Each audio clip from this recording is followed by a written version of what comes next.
Hi everyone, कैसे आप सब लोग। I hope all are fine. बच्चों, आज हम बायोलॉजी में एक नया चैप्टर स्टार्ट करेंगे, न्यूट्रिशन इन ह्यूमन।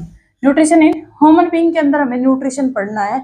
हम प्लांट्स के अंदर न्यूट्रिशन को पढ़ चुके हैं, ठीक है। अब देखो, मोस्ट इंपॉर्टेंट चैप्टर है आपका ये। न्यूट्रिशन होता क्या है बच्चों? द प्रोसेस, वो process by which we take food. हम फूड को लेते हैं, उसको यूटिलाइज करते हैं और एनर्जी को प्राप्त करते हैं। हमने फूड खाया, उसको यूटिलाइज किया और उससे हमें क्या मिल गई? एनर्जी मिल गई। उसको क्या बोलते हैं हम? न्यूट्रिशन, ठीक है। क्या बोलते हैं बच्चों? न्यूट्रिशन। एनर्जी है, कौन बनाता है? माइटोकॉन्ड्रिया। अच्छे से समझा चुकी। 36 एटीपी एनर्जी ये फॉर्म करता है, और किसकी फॉर्म में? एटीपी की फॉर्म में, ठीक है। हमसे क्वेश्चन क्या मिलेगा? एनर्जी किसकी फॉर्म में मिलेगी? ऑप्शन कुछ भी दे सकता है। तो एटीपी की फॉर्म में ये एनर्जी को बनाता है। 36 एटीपी एनर्जी बनाता है, ये बनाता है ह्यूमन बॉडी के अंदर, ठीक है।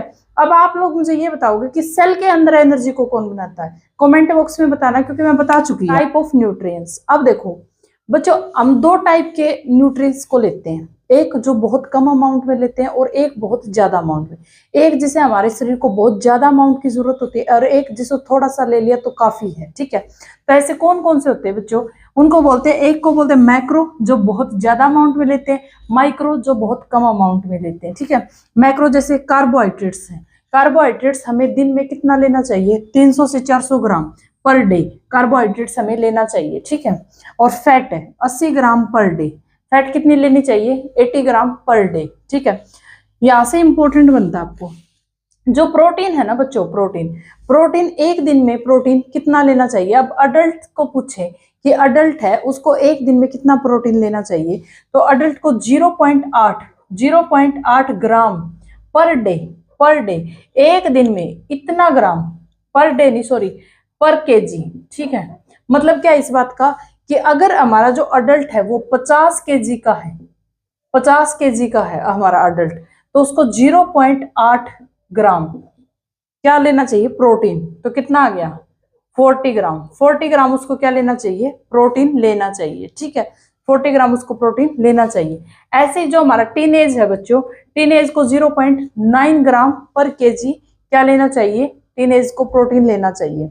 और चाइल्ड है, उसको 2 ग्राम पर केजी प्रोटीन लेना चाहिए। चाइल्ड को थोड़ा ज्यादा प्रोटीन की रिक्वायरमेंट होती है, ठीक है। अगर चाइल्ड हमारा मानो 12 केजी का है, ठीक है, और उसको कितना लेना चाहिए? 2 ग्राम, तो कितना होना चाहिए? 24 ग्राम उसको क्या लेना चाहिए? प्रोटीन लेना चाहिए, ठीक है। जो प्रेग्नेंट लेडी है बच्चों, प्रेग्नेंट लेडी, उसको बहुत ज्यादा जरूरत होती है प्रोटीन की, तो उसको 55 से 70 ग्राम प्रोटीन लेना चाहिए। 55 से 70, ये क्वेश्चन 2-3 बार पूछा हुआ है। प्रेग्नेंट लेडी का प्रोटीन कितना लेना चाहिए? जैसे एग्जाम्पल ऑप्शन मिलेंगे 2 ग्राम, 3 ग्राम, 4 ग्राम। 55 से 70 ग्राम प्रोटीन प्रेग्नेंट लेडी को लेना चाहिए, ठीक है। जो सेकंड हमारे पास माइक्रो न्यूट्रिएंट्स, सेकंड है माइक्रो न्यूट्रिएंट्स, ठीक है। माइक्रो जो बहुत कम अमाउंट के अंदर हम लेते हैं, जैसे विटामिन है, सब्जी के अंदर विटामिन होते हैं जो कम खाते हैं हम, ठीक है। और क्या मिनरल्स है, जो खनिज पोषक है, वो भी हम कम लेते हैं। तो अब देखो, इनको हम mg के अंदर लेते हैं, इनको हम mg को माइक्रोग्राम में लेते हैं, और उनको हम लेते हैं ग्राम में, ठीक है। कितना फर्क है? इनको माइक्रोग्राम में बिल्कुल थोड़ा सा, ठीक है। अब देखो, विटामिन है, मिनरल्स है, विटामिन है, उसका एक कंप्लीट चैप्टर है न्यूट्रिएंट्स में, बहुत बड़ा चैप्टर है, वो हम अलग से करेंगे, ठीक है। अब देखो यहाँ पे मिनरल्स, देखो मिनरल्स में क्या बच्चों, जो माइक्रो है ना, माइक्रो वो कौन से है? Iodine, iron, fluorine. Iodine, iron, fluorine, cobalt, ये है जो हम थोड़ा ज्यादा अमाउंट में लेते हैं मिनरल्स में, और कम अमाउंट, थोड़ा कम अमाउंट में लेते हैं। और मैक्रो कौन से है? कैल्शियम, सोडियम, पोटासियम, क्लोरीन, ये फास्फोरस, ये क्या है? ये हम थोड़ा ज्यादा अमाउंट के अंदर लेते हैं, ठीक है। ये नहीं पूछेगा आपसे, कुछ भी नहीं पूछेगा, इतना आपसे इतना पूछेगा कि माइक्रो न्यूट्रिएंट्स के ये 2 एग्जांपल बताओ, इनको माइक्रोग्राम में लेते हैं। ये क्वेश्चन आया हुआ है प्रेग्नेंट लेडी के अंदर, ये चार्ट इंपॉर्टेंट है इसलिए मैंने यहाँ पे लिखा है। और ये भी माइक्रो न्यूट्रिएंट्स कौन से? कार्बोहाइड्रेट्स। आपसे क्वेश्चन आएगा मैक्रो न्यूट्रिएंट्स कौन से होते हैं? कार्बोहाइड्रेट, फैट, प्रोटीन और एक मिनरल्स। तो आपको पता चल जाएगा ये मिनरल्स अलग है, तो वो क्या है? माइक्रो का पार्ट, और ये क्या है? मैक्रो का पार्ट, ठीक है। तो बच्चों नेक्स्ट हमारे पास stages of nutritions, stages of nutritions, ठीक है। तो इसके जो स्टेजेस है, मतलब खाना खाया तो वो क्या क्या स्टेप होंगे अंदर, उसकी स्टेजेस बता रहे हैं, ठीक है। सबसे पहले इंजेक्शन, मतलब क्या है, सिर्फ हमने खाने को अंदर ले लिया, बाइट को सिर्फ हमने अंदर ले लिया, बस इसका और कोई काम नहीं है, ठीक है। सेकंड है बच्चों डाइजेशन। डाइजेशन इसमें क्या है, जो खाना हमने लिया है, जो खाना हमने लिया है वो उसका क्या हो जाएगा, ब्रेक डाउन हो जाएगा। जो फूड हमने लिया है उसका ब्रेक डाउन हो जाएगा, ठीक है। और उससे फूड का ब्रेक डाउन उसको बोलते हैं डाइजेशन। फूड का ब्रेक डाउन हो गया उसको बोलते हैं डाइजेशन। डाइजेशन स्टार्ट है buccal cavity, most important, 2-3 exam में पूछा जा चुका है कि डाइजेशन कहाँ से शुरू हो जाता है। आपको ऑप्शन मिलेंगे स्टमक से या फिर कहीं कहीं से, तो लोग ऐसे सोचते हैं डाइजेशन स्टमक में होता नहीं। डाइजेशन हमारा बक्कल कैविटी यानी मुंह में स्टार्ट हो जाता है डाइजेशन। बक्कल कैविटी को बोलते हैं मुख गुहा, ठीक है। तो मुख गुहा डाइजेशन कहाँ स्टार्ट हो जाता है, बक्कल कैविटी के ही अंदर स्टार्ट हो जाता है। अब देखो बच्चों, जो डाइजेशन होता है ना हमारा, वो किस किस चीज का डाइजेशन होता है। भाई हम खाते तो बहुत कुछ है, तो क्या सभी का डाइजेशन होता है? तो डाइजेशन हमारा कार्बोहाइड्रेट्स का होता है, फैट का होता है और प्रोटीन का होता है, तीनों का डाइजेशन होता है। लेकिन जो विटामिन और मिनरल्स है ना, इनको डाइजेशन की जरूरत ही नहीं है, क्योंकि ये स्मॉल क्वांटिटी के अंदर खाते हैं। मिनरल्स और विटामिन को डाइजेशन की जरूरत नहीं है। ये इवन ये क्या हमारे प्रोटेक्टिव फूड है, मतलब ये शरीर से जो हमें रोग हो जाते हैं उनसे हमें विटामिन और मिनरल्स ही बचाते हैं। तभी तो डॉक्टर हमें विटामिन की टैबलेट देता है, ठीक है। ये तो हम करेंगे विटामिन वाले चैप्टर में। तो देखो डाइजेशन इन तीनों चीजों का होता है, कार्बोहाइड्रेट्स का, फैट का और प्रोटीन का, ठीक है। एनर्जी गिविंग फूड है ये। तो इसमें क्या है, जो कार्बोहाइड्रेट्स है, जो कॉम्प्लेक्स खाना है उसको किसमें, जो स्मॉल सिंपल खाने में कन्वर्ट होता है, ठीक है। कॉम्प्लेक्स खाना है वो डाइजेशन से सिंपल खाने में कन्वर्ट होता है। तो जो हमारे पास जो कार्बोहाइड्रेट्स है बच्चों, कार्बोहाइड्रेट्स वो हमारे ग्लूकोज के अंदर कन्वर्ट होता है, ठीक है। कार्बोहाइड्रेट्स है वो ग्लूकोज में कन्वर्ट हो जाता है। और एंजाइम कौन सा, अमाइलेज एंजाइम, मोस्ट इंपॉर्टेंट है ये एंजाइम, यहाँ से क्वेश्चन आता है। कार्बोहाइड्रेट्स है ग्लूकोज के अंदर कन्वर्ट हो गया अमाइलेज एंजाइम के थ्रू, ठीक है। फैट है हमारी, फैट वसा, जो फैट है वो फैटी एसिड और ग्लिसरॉल के अंदर कन्वर्ट हो गई लाइपेज एंजाइम से। देखो जो हम बादाम खाते हैं फैट होते हैं, जो जिसमें फैट होती है, मतलब ठीक है, समझ गए होगे, वसा होती है, तो वो लाइपेज एंजाइम होता है जो उसको फैटी एसिड और ग्लिसरॉल में कन्वर्ट करता है, ठीक है। प्रोटीन होता है ना, प्रोटीन उसको अमीनो एसिड के अंदर कन्वर्ट करना है, ठीक है। अमीनो एसिड में कौन करता है, प्रोटियोलैक्टिक एंजाइम, प्रोटियोलैक्टिक एंजाइम, ठीक है, या फिर प्रोटीएज एंजाइम, जो किस में कन्वर्ट करता है, अमीनो एसिड में, ठीक है। अब ये हमारे पास जो है डाइजेशन यहाँ पे कंप्लीट हो गया, डाइजेशन यहाँ पे कंप्लीट हो गया। अब हमसे पूछेगा final product of the digestion बताओ, डाइजेशन का प्रोडक्ट क्या बना है। तो डाइजेशन में क्या बना है, glucose, fatty acid, amino acid. आपको ये तीनों चारों नाम याद होने चाहिए। साथ में आपको दे देगा कार्बोहाइड्रेट्स, ठीक है। Final product of digestion carbohydrate. क्या कार्बोहाइड्रेट्स डाइजेशन में कार्बोहाइड्रेट को तो तोड़ा है, पॉलीसैकेराइड है जो कार्बोहाइड्रेट्स है, बहुत बड़ी बड़ी यूनिट है, उनको तो हमने तोड़ा है। कार्बोहाइड्रेट करेंगे जब मैं बताऊंगी, कार्बोहाइड्रेट पॉलीसैकेराइड, ओलिगोसैकेराइड इनकी फॉर्म में होता है, ठीक है। इसको हमने सिंपल बनाया है ग्लूकोज में। तो ये तीनों, ये क्या है, final product of digestion. Digestion के फाइनल प्रोडक्ट है glucose, fatty acid, glycerol, amino acid, ठीक है। तो ऑप्शन में क्या मिलेगा, फैट मिल जाएगा एक तो अलग से, ये तीनों दे देगा, एक ये दे देगा, ठीक है। मतलब आपको पता होना चाहिए। अब थर्ड हमारे पास अब्जॉर्प्शन, पहले हमने खाना लिया, डाइजेशन कर लिया, थर्ड है अब्जॉर्प्शन। अब वो खाना इसमें टूट गया, हमारे शरीर के अंदर है, ठीक है, तो उसको अब्जॉर्प्शन क्या करेगा, जो डाइजेस्टिव फूड है, ये जो फूड है इसको अब्जॉर्ब कर देगा, ब्लड के अंदर अब्जॉर्ब कर देगा। और जो असिमिलेशन है, जो ये अब्जॉर्ब हुआ ब्लड है, उसको क्या कर देगा, transport to absorb food to different part of the body, ठीक है। उसने क्या किया, ब्लड के अंदर खाने को अब्जॉर्ब किया, और एसिमिलेशन ने क्या किया, ट्रांसपोर्ट कर दिया, पूरे शरीर के अंदर हमें फूड को ट्रांसपोर्ट कर दिया, ठीक है। और लास्ट है एक्सक्रीशन, मतलब क्या, बाहर निकालना। फिर लास्ट में जो वेस्ट है वो तो आपको पता ही है, एनएस से वो बाहर चला जाएगा, ठीक है। तो ये है हमारा डाइजेशन। अब हम इसको वन बाय वन डाइजेशन को अच्छे से पढ़ना, ये प्रोसेस है कि ऐसे ऐसे हुआ है। अब हमारा जो नेक्स्ट टॉपिक है वो है ह्यूमन डाइजेस्टिव सिस्टम, ठीक है, ह्यूमन डाइजेस्टिव सिस्टम। मैंने आपको न्यूट्रिशंस के बारे में बताया कि कार्बोहाइड्रेट्स, प्रोटीन, फैट वगैरह ये होते क्या है, इनका एक अलग चैप्टर है, इनका चैप्टर आएगा, बहुत अच्छे से डिटेल में करना हमें, विटामिन के बारे में, कार्बोहाइड्रेट्स के बारे में, ठीक है। यहाँ पर उसका थोड़ा सा आइडिया लेना था हमें कि ये एक्चुअल में होते क्या है, ठीक है। अब हमें जो मेन टॉपिक है वो हमारा है ह्यूमन डाइजेस्टिव सिस्टम, कि जो पाचन क्रिया है, उसके ह्यूमन बीइंग के अंदर जो पाचन क्रिया वो कैसे होती है। अब देखो बच्चों, जो पाचन क्रिया है ना ह्यूमन बीइंग के अंदर, वो दो टाइप से होती है, दो प्रकार से होती है, ठीक है। मतलब क्या, दो प्रकार से इन द सेंस, दो चीजें हैं यहाँ पे जो पाचन के अंदर मेन रोल देती है, ठीक है। एक तो हमारी एलिमेंट्री कैनल, और दूसरा हमारी डाइजेस्टिव ग्लैंड। अब देखो, एलिमेंट्री कैनल होती है बच्चों आहार नली, ठीक है। हमने खाना खाया और जो हमारी आहार नली है जिसके अंदर खाना गया वो है एलिमेंट्री कैनल, ठीक है। आहार नली कहाँ से शुरू होती है, हमारे मुंह से लेकर और हमारे एनस तक, मुंह से लेकर एनस तक हमारी आहार नली शुरू होती है, ठीक है। वहां पर खाना घूम रहा है, आहार नली के अंदर खाना घूम रहा है, और जो साइड है, साइड से जैसे लीवर से या फिर पेनक्रियाज से कुछ ग्लैंड, मतलब जो ग्रंथियां हैं वो कुछ ना कुछ चीजें छोड़ती रहती हैं, कुछ ना कुछ चीजें, जूस वगैरह, बाइल जूस, ये कुछ ना कुछ चीजें छोड़ती रहती है जिससे पाचन में आसानी होती है, ठीक है। जैसे यहाँ पे खाना घूम रहा था, ठीक है, यहाँ पे खाना खाया और ये फूड पाइप है, ये स्टमक है, और ये स्मॉल और ये लार्ज, और यहाँ पे जो साइड में है ना, साइड में कुछ ग्रंथियां हैं जो क्या कर रही है, कुछ जूस वगैरह को छोड़ रही है, जिससे क्या होता है कि जो खाना है ना उसको पचने में आसानी होती है। माउथ से जो एनस है, माउथ से लेकर जो एनस है उसको एलिमेंट्री कैनल, आहार नली कहाँ से स्टार्ट है, माउथ से और एनस तक, ठीक है। उसकी लंबाई पूछेगा तो 32 फीट या फिर 9 मीटर, 32 फीट भी आया हुआ क्वेश्चन है और 9 मीटर भी आया हुआ क्वेश्चन है, ठीक है। इसकी लंबाई कितनी होती है, या तो 32 फीट या फिर 9 मीटर, इतनी ये एलिमेंट्री कैनल लंबी होती है, ठीक है। अब इसके अंदर बच्चों देखो, एलिमेंट्री कैनल, आहार नली, इसके जो पार्ट है ये हमें सारे पार्ट 1 बाय 1 स्टडी करने हैं, ठीक है। एलिमेंट्री कैनल, और ये होती है बच्चों ग्लैंड, जो क्या करती है, जो डाइजेस्टिव खाने को के पाचन में मदद करती है, ये होती है ग्लैंड।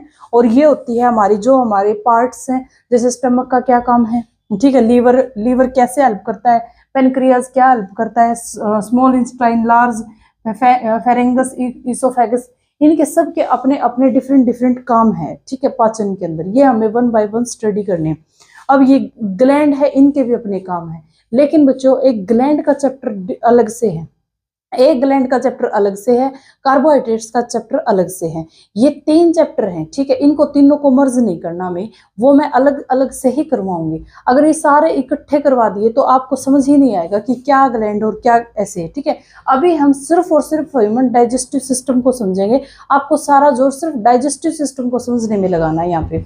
अब देखो बच्चों, ये हमारा माउथ था, ठीक है, माउथ से हमने खाना लिया है, खाना फूड पाइप गई यहाँ से, ठीक है, यहाँ से फिर खाना स्टमक के अंदर गया, स्टमक में यहाँ पे ये ग्लैंड है जो कुछ न कुछ जूस वगैरह को छोड़ती हैं, जो पाचन में मदद करती है।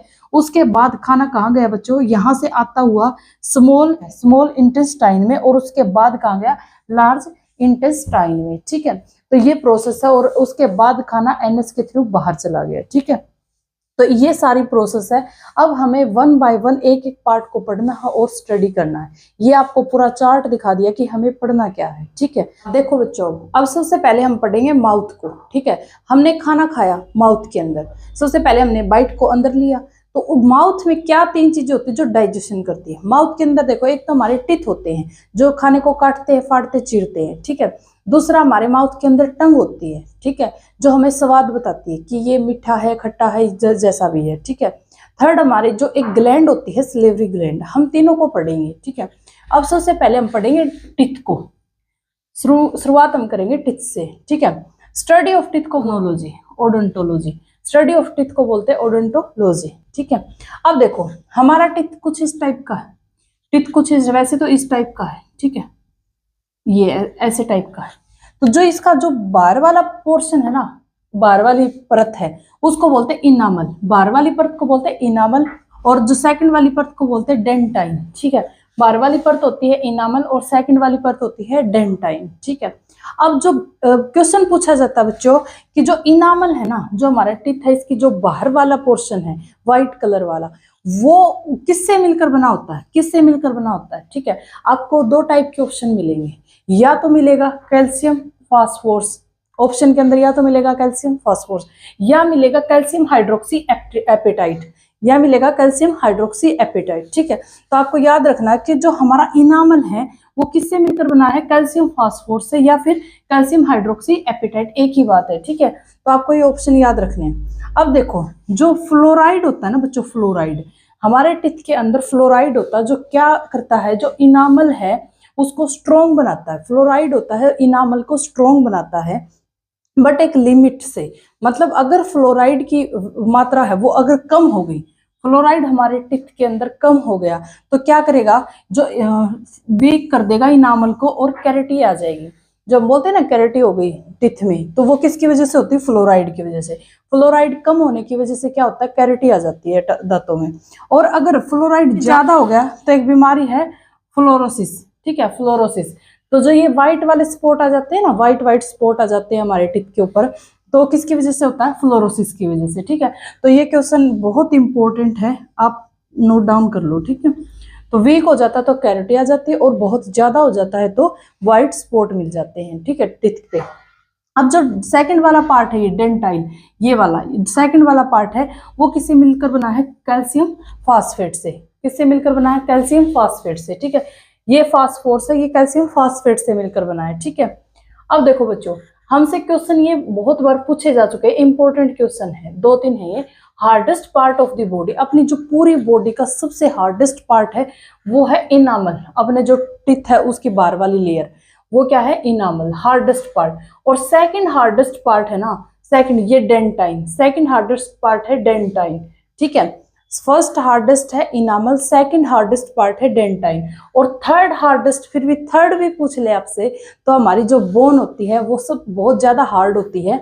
बोन थर्ड हार्डेस्ट कौन है, बोन, ठीक है। अब देखो बच्चों, अब क्वेश्चन पूछा जाता है जो हमारी मिल्क है, मिल्क टीथ है, जो 12 साल की उम्र तक बच्चों के टूट जाते हैं, जो हमारे दूध के दांत है वो कितने होते हैं, दूध के दांत कितने आते हैं, तो दूध के दांत बच्चों 20 आते हैं, ठीक है, दूध के दांत आते हैं 20। अब कई बार क्वेश्चन ये पूछा जाता है कि जो पूरी लाइफ है ना, जीवन काल में कितने टीथ आते हैं, जीवन काल में कितने टीथ होते हैं, आपको 32 भी मिलेगा, ठीक है, आपको ऑप्शन सब मिलेंगे। लेकिन अब ये एक चीज देखो, 20 तो आ चुके, 20 तो आके जा चुके, 20 तो आए हैं हमारे, और 32 उसके बाद आते हैं, ठीक है। तो जीवन काल में टोटल 52 हमारे दांत आते हैं, जीवन काल में 52 दांत आते हैं। तो ये आप जो लाइन है ना क्वेश्चन की उसको अच्छे से पढ़ना कि पूछ क्या रखा है, ठीक है। तो ये हमारा टीथ है। अब बच्चों, अब हम करेंगे फंक्शन ऑफ टीथ, ठीक है, टीथ के फंक्शन क्या है, फंक्शन ऑफ टीथ। हमारे जो दांत है बच्चों वो कितने टाइप के होते हैं, हमारे जो 32 दांत है वो किस टाइप के होते हैं, वो हम डिस्कस करेंगे यहाँ पे। अब यहाँ पे देखो, जो सबसे पहला है उसको बोलते हैं इंसीजर, जो हमारे बिल्कुल आगे वाले दांत होते हैं, जो बिल्कुल ये वाले दांत होते हैं आगे वाले, वो होते हैं इंसीजर। तो इंसीजर हमारे पास 4 इंसीजर होते हैं ऊपर और 4 इंसीजर होते हैं नीचे, ठीक है। देखो जो ये आगे वाले पार्ट है इनको बोलते हैं इंसीजर। तो इंसीजर ऊपर भी और इंसीजर नीचे भी, ठीक है। इसकी संख्या कितनी होती है, 8, क्योंकि देखो 4 ऊपर और 4 नीचे, ठीक है। इसको बच्चों नोज टीथ भी बोलते हैं, अगर पेपर में आ जाए नोज टीथ, तो ये हमारी बिल्कुल नाक के नीचे होते हैं, इसलिए क्या बोलते हैं इनको, नोज टीथ। इंसीजर, इंसीजर कितने होते हैं, 4 ऊपर 4 नीचे 8, और इनको बोलते हैं नोज टीथ, ठीक है। सेकंड बच्चों कैनाइन, सेकंड है कैनाइन। कैनाइन जो ये थोड़े से बड़े होते हैं, जो दांत थोड़े से बड़े होते हैं इनको बोलते हैं कैनाइन। ये 2 ऊपर होते हैं और 2 नीचे होते हैं, 2 ऊपर और 2 नीचे, इनको आईज टीथ भी बोलते हैं, इनको आई टीथ भी बोलते हैं, क्योंकि ये हमारी आंख के बिल्कुल नीचे होते हैं, इनको आई टीथ भी बोलते हैं। अब हमसे क्वेश्चन पूछेगा कि जो मांसाहारी जीव होते हैं, मांसाहारी जीवों में सबसे ज्यादा एक्टिव है कौन से टीथ होते हैं, तो मांसाहारी जीवों में सबसे एक्टिव कैनाइन टीथ होते हैं, मांसाहारी जीवों में सबसे एक्टिव कैनाइन टीथ होते हैं, ठीक है। क्यों, क्योंकि जो ये चीज है ये इसका काम है टीयरिंग, फाड़ना काटना, इनसे वो फाड़ते काटते हैं, तो इसका कैनाइन का काम क्या है, फाड़ना, ठीक है। वो खाने को फाड़ना चीरना किसका काम है, कैनाइन का। और सबसे ज्यादा ये काम कौन करता है, मांसाहारी जीव। और जो इंसीजर है वो सिर्फ कट करता है। अब देखो आप, हम रोटी को खाते हैं तो आगे से हम कट करते हैं, तो कोई भी चीज एप्पल ले लो कट करेंगे, तो ये इसका काम सिर्फ कटिंग का है, लेकिन फाड़ने का काम किसका, कैनाइन का। इसलिए मांसाहारी जीवों में ये सबसे ज्यादा एक्टिव होते हैं। थर्ड है बच्चों प्री मोलर, थर्ड है प्री मोलर। देखो ये हमारे पास क्या हो गए, इंसीजर, ये 2 हो गए कैनाइन, एक ऊपर वाला पोर्शन ले रखा मैंने, ठीक है। इसको मल्टीप्लाई 2 करेंगे तो नीचे वाला भी हो जाएगा, इंसीजर कैनाइन। अब ये है प्री मोलर, ये है बच्चों प्री मोलर। ये बच्चों के अंदर नहीं होते। चाइल्ड में आपने देखा जब बच्चे हंसते हैं ना तो ये दांत होते हैं, ये वाले दांत नहीं होते। तो कितने क्यूट लगते हैं ना, ये वाले दांत नहीं होते उनके। तो ये क्या है, परी मोलर। ये क्या है, परी मोलर, जो बच्चों के अंदर नहीं होते। इनका काम क्या है, ग्राइंडिंग करना, पीसना, ठीक है। अब देखो ये बच्चों के अंदर नहीं होते। अब थर्ड है हमारे पास मोलर। थर्ड है बच्चों हमारे पास मोलर।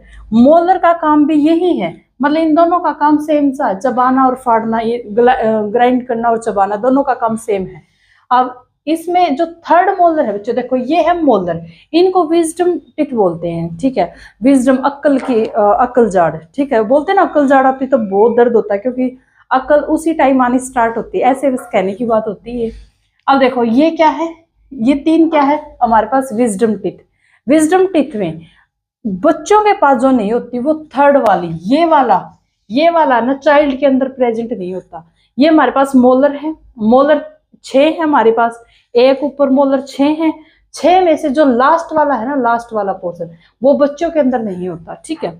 अब देखो बच्चों में परी मोलर नहीं होते। मोलर में से जो थर्ड मोलर है वो बच्चों के अंदर नहीं होता। डेंटल फॉर्मूला आपको रटने की जरूरत ही नहीं पड़ेगी, यहीं से समझ लो। बच्चों में ये नहीं होता, ठीक है, और ये वाला पोर्शन नहीं होता, ठीक है। और जो बच्चों में टोटल टीथ है, दूध के दांत है, वो कितने होते हैं, 20। जीवन काल में टोटल दांत कितने होते हैं, 52।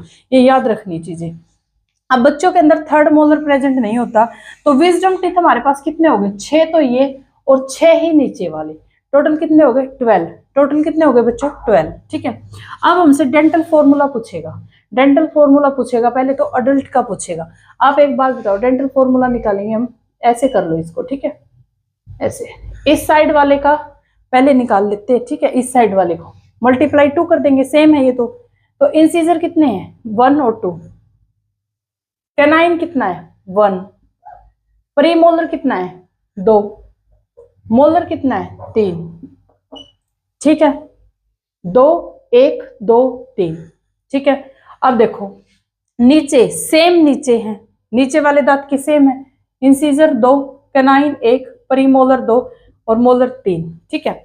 अब अगर मैं इसकी मल्टीप्लाई किससे करनी पड़ेगी मुझे, 2 से। मल्टीप्लाई किससे करनी पड़ेगी बच्चों, 2 से, ठीक है। क्यों, क्योंकि इस वाला पोर्शन भी रहता है अभी, इस वाला पोर्शन भी अभी रहता है, और जो नीचे वाला है एक साइड वाले लिए है और एक साइड वाला पोर्शन रहता है, ठीक है। तो ये हमारे पास टोटल 32 दांत आ गए।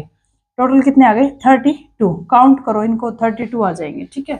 कितने, 4 2 6, 6 और 4 10, 10 और 6 16, 16 ऊपर और 16 नीचे, कितने हो गए, 32, ठीक है। अब हमसे बच्चे का डेंटल फॉर्मूला पूछेगा, ठीक है। बच्चे का डेंटल फॉर्मूला पूछेगा तो आप एक चीज देखो, बच्चे में इंसीजर कितने हैं, 2 इंसीजर होते हैं। कनाइन भी होता है बच्चे में। मैंने ये बताया कि प्रीमोलर नहीं होता बच्चे में, ये क्या होगा, 0। मोलर में कितने होंगे, 2 होंगे। लास्ट मोलर नहीं होता बच्चे के अंदर, 2, ठीक है। हमसे क्वेश्चन पता है क्या पूछेगा, कि चाइल्ड के अंदर कौन सा प्रेजेंट नहीं होता, मोलर प्रीमोलर। ये मोलर प्रेजेंट होता है, लेकिन अगर वो ये मेंशन कर दे कि मोलर में से कौन सा प्रेजेंट नहीं होता, first molar, second molar, third molar, तो क्वेश्चन को अच्छे से समझो। थर्ड मोलर इसके अंदर प्रेजेंट नहीं होता, ठीक है। और प्रीमोलर बिल्कुल ही होते, प्रीमोलर तो होते ही नहीं है।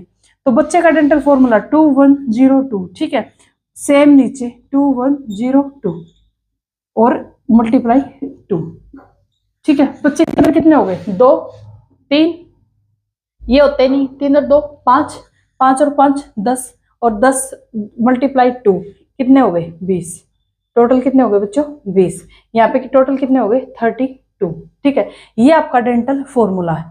ये आपका प्रीमोलर, मोलर, कनाइन, ठीक है। इनको आइज टीथ बोलते हैं, विजडम टीथ बोलते हैं, नोज टीथ बोलते हैं, ठीक है। तो ये अब हमसे पूछा जाता है, जो बर्ड्स होते हैं ना, बर्ड्स की जो चोंच होती है आगे वाली, वो क्या होती है, बर्ड्स की चोंच है वही क्या होती है, इंसीजर होती है, उसको बोलते हैं बिक। बर्ड्स की चोंच को बिक बोलते हैं, ठीक है। उसके दांत ही वही होते हैं, बिक। और जो एलिफेंट के टीथ होते हैं ना बच्चों, एलिफेंट के टीथ, एलिफेंट के जो ये लंबे वाले टीथ होते हैं, एलिफेंट के जो ये लंबे वाले टीथ होते हैं, इन्हीं को इंसीजर बोलते हैं। बाकी एलिफेंट अपने सारे टीथ को अंदर रखता है, और जो ये कनाइन, मतलब हम तो कनाइन समझेंगे इनको क्योंकि लंबे वाले, पर ये कनाइन नहीं है, ये इंसीजर है, और इनको टस्क भी बोलते हैं, टस्क। ठीक है, पेपर में आपको ये मिलेगा। ठीक है, कि जो एलिफेंट के टीथ है, जो ये लंबे वाले टीथ है, इंसीजर होते हैं, ये कनाइन नहीं होते, एक बात। दूसरी बात, इसको टस्क बोलते हैं। ठीक है, तो ये आपका टीथ यहाँ पे खत्म हो गया। अब हम नेक्स्ट टॉपिक करेंगे, टंग। देखो बच्चों, जो नेक्स्ट हमारे पास जो माउथ के अंदर वो है टंग। ठीक है, नेक्स्ट टंग तो बिल्कुल कुछ छोटा सा ही है। टंग, टंग क्या है? मिक्सिंग ऑफ फूड, फूड को मिक्स करता है सलाइवा के में। जो हमारे मुंह में लार बनती है, हमारे मुंह में लार कितनी बनती है? 1 से 1.5 लीटर। ठीक है, उसको फूड के अंदर कौन मिक्स करता है? टंग मिक्स करती है। ठीक है, टंग क्या करती है? फूड के अंदर सलाइवा को मिक्स करती है। इसका काम इतना है। ठीक है, अब देखो, हमसे कई बार क्वेश्चन ये पूछ लेता है कि जो हमारे टंग का कौन सा पार्ट है जो टेस्ट को पहचानता है। अब अगर स्वीट टेस्ट है, अगर हमने कुछ मिठाई वगैरह खाई है, तो जो आगे वाला टिप है ना, हमारे टंग का आगे वाला टिप, वो टिप है, वो स्वीट टेस्ट को पहचान जाता है। ठीक है, जो आगे वाला पार्ट है वो स्वीट टेस्ट को पहचान जाएगा। और जो एज है हमारी, जो इस साइड वाला पोर्शन, इस साइड वाला पोर्शन, वो साल्ट, जैसे कोई नमकीन चीज है तो वो एज है जो टंग की, वो जो एज है उसको पता चलता है कि ये चीज साल्ट है या फिर क्या है। ठीक है, और जो मिडल पार्ट है बच्चों, मिडल पार्ट टंग का मिडल पार्ट है वो शोर, खट्टा। जो टेस्ट में खट्टा होता है वो हमारे मिडल पार्ट को पता चलता है कि ये टेस्ट में खट्टा है। ठीक है, मिडल पार्ट पर आते ही चीज का पता चल जाता है कि ये खट्टा है। अब कई बार हम इतनी कड़वी चीज खा लेते हैं और स्टार्टिंग में हमें पता ही नहीं चलता, और लास्ट में जब हम खा के उसको निगलते हैं ना, तो इतनी कड़वी लगती है वो, क्यों? लास्ट पार्ट पहचान पाता है कि वो क्या है, बिटर इन टेस्ट है, कड़वा है। ठीक है, फिर हम बोलते हैं कि बहुत चीज बहुत कड़वी थी ये तो लास्ट पार्ट है वो क्या है, बिटर टेस्ट को पहचानता है। तो टंग का काम क्या है बच्चों? जो फूड है उसको सलाइवा के अंदर मिक्स करता है, ये इसके पार्ट है। कई बार पूछ भी लेता है कि जो श्योर टेस्ट है वो टिप पहचानती है, लास्ट पार्ट पहचानता है, कई बार आ भी जाता है क्वेश्चन, तो आपको ध्यान रखना है ये चीजें। ठीक है, अब हम नेक्स्ट, हमारा माउथ है, उसके अंदर हमने देख लिया। ठीक है, हमने टिथ को कर लिया, टंग को कर लिया। अब हम करेंगे, उसके अंदर एक ग्लैंड प्रेजेंट होती है, सलेवरी ग्लैंड, सलेवरी ग्लैंड। ठीक है, जो बहुत ज्यादा हेल्प करती है डाइजेशन में। ठीक है, सलेवरी ग्लैंड क्या करती है बच्चों? प्रोड्यूस करती है सलाइवा, लार को प्रोड्यूस करती है, तो वो भोजन में मिलती है और भोजन को सॉफ्ट बनाती है, जो डाइजेशन में मदद करता है। ठीक है, तो हमारा जो टोटल जो सलाइवा है वो कितना निकलता है? 1.5 लीटर।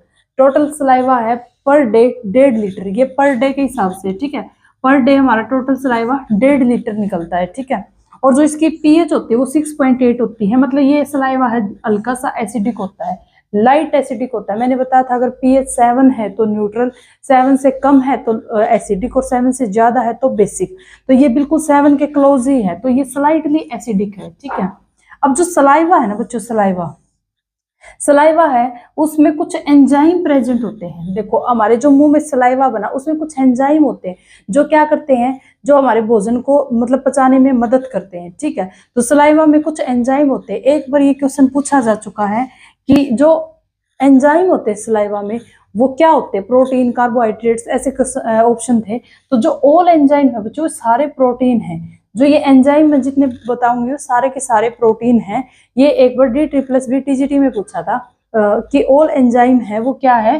प्रोटीन है। ठीक है, अब देखो जो एंजाइम, देखो सबसे पहला स्लेवरी एमाइलेज। ठीक है, स्लेवरी एमाइलेज, इसको टाइलिन भी बोलते हैं बच्चों, इसको टाइलिन भी बोलते हैं। पहला एंजाइम कौन सा है? स्लेवरी एमाइलेज और टाइलिन। ये क्या करता है? ये जो स्टार्च है मतलब कार्बोहाइड्रेट जो बड़ी बड़ी पॉली फॉर्म में प्रेजेंट होता है, स्टार्च होता है जो, वो उसको सिंपल शुगर में कन्वर्ट करता है, सिंपल शुगर माल्टोज वगैरह में कन्वर्ट करता है, स्टार्च का डाइजेशन करता है ये। ठीक है, किसका डाइजेशन करता है? स्टार्च का।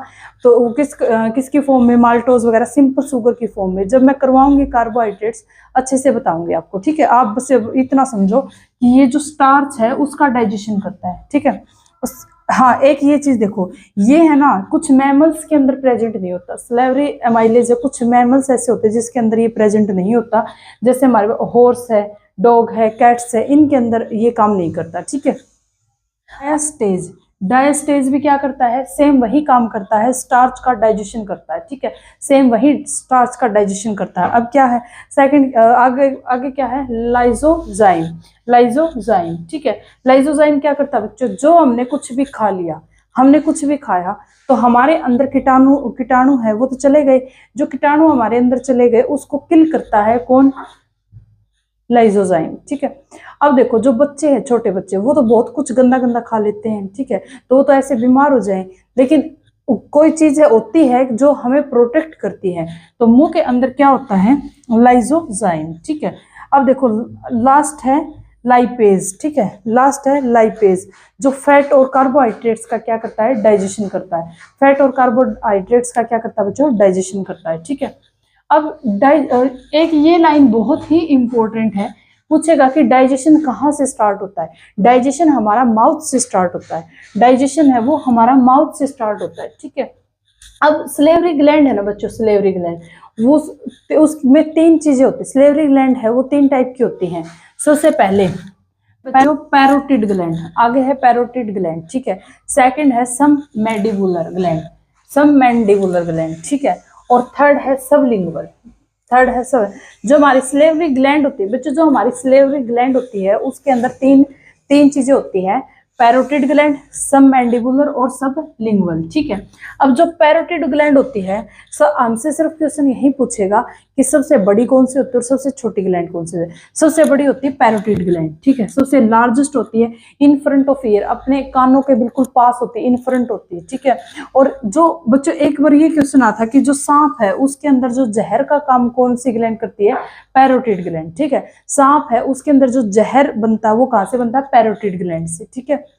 अब सेकंड है सम मैंडिबुलर ग्लैंड, सम मैंडिबुलर, जो हमारे जो के पास होती है, जबड़े के पास होती है, वो कौन सी होती है, सम मैंडिबुलर, ठीक है। ये मिडल होती है, मतलब बीच की होती है। पैरोटिड ग्लैंड सबसे बड़ी, सबलिंगुअल ग्लैंड सबसे छोटी, और ये होती है हमारी मिडल, ठीक है, ये होती है हमारी मिडल, ठीक है। ये क्या करती है बच्चों, प्रोड्यूस करती है सलाइवा को। ये क्या करती है, सलाइवा है उसको क्या करती है, प्रोड्यूस करती है। मतलब क्या है, सलाइवा जो बनता है जो ये, उसको कौन प्रोड्यूस करती है, सब मैंडिबुलर ग्लैंड, ठीक है। थर्ड है सबलिंगुअल। सबलिंगुअल में क्या बच्चों, स्मॉलेस्ट, ये सबसे स्मॉलेस्ट होती है, अंडर द टंग, टंग के बिल्कुल नीचे होती है, ठीक है। और ये दोनों ग्लैंड मिलकर है ना बच्चों, ये दोनों ग्लैंड मिलकर क्या फॉर्म करती है, म्यूकस। म्यूकस क्या होता है, ये दोनों ग्लैंड मिलकर म्यूकस फॉर्म करती है। क्या होता है म्यूकस, जो भोजन को चिपचिपा बना देता है, ठीक है। जो भोजन को हमने खाया और उसको चिपचिपा बना दिया, किसने, इन दोनों ने, इसलिए इनको मिक्स ग्लैंड भी कहते हैं, इसलिए इनको बच्चों मिक्स ग्लैंड भी कहते हैं, ठीक है। ये यहाँ तक माउथ तक आपको समझ में आ गया होगा। आज थोड़ी सी तबीयत थोड़ी सी मेरी डाउन है, ठीक है। आज हम इतना ही करेंगे, अब मिलते हैं हम नेक्स्ट वीडियो में। Thank you.